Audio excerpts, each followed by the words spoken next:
বাংলাদেশ ব্যাংকের দেয়া রেকর্ড প্রবাসী আয়ের খবরের পর এবার রপ্তানি উন্নয়ন ব্যুরো ইপিবি জানালো, চলতি অর্থবছরের প্রথম ৯ মাসে দেশে রপ্তানি আয় এসেছে ৩,৭১৯ কোটি ১৩ লাখ ডলার, যা গেল অর্থবছরের একই সময়ের তুলনায় ১০.৬৩% বেশি।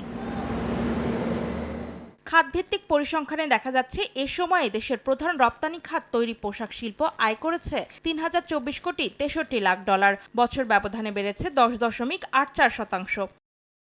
চামড়া ও চামড়াজাত পণ্যের রপ্তানি আয় বেড়েছে ৯.৮৯%। জুলাই থেকে মার্চ এ খাতের রপ্তানি আয় হয়েছে ৮৫ কোটি ২০ লাখ ডলার।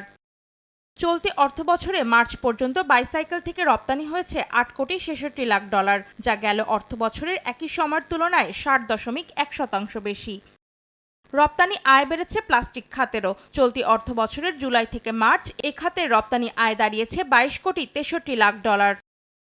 রপ্তানি আয়ের প্রবৃদ্ধি দেখেছে কৃষি খাতও। ৮০ কোটি ৭০ লাখ ডলারের রপ্তানি আয় ঘরে তুলেছে খাতটি, যা এক বছর আগের তুলনায় ৬.১৪% বেশি।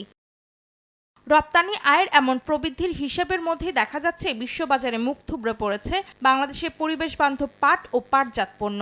চলতি অর্থবছরের জুলাই থেকে মার্চ পর্যন্ত রপ্তানি হয়েছে ৬২ কোটি ৬৩ লাখ ডলারের পাট ও পাটজাত পণ্য, যা গেল অর্থবছরের প্রথম ৯ মাসের তুলনায় ৭.৬৮% কম। অন্তরা সেন, সময় সংবাদ।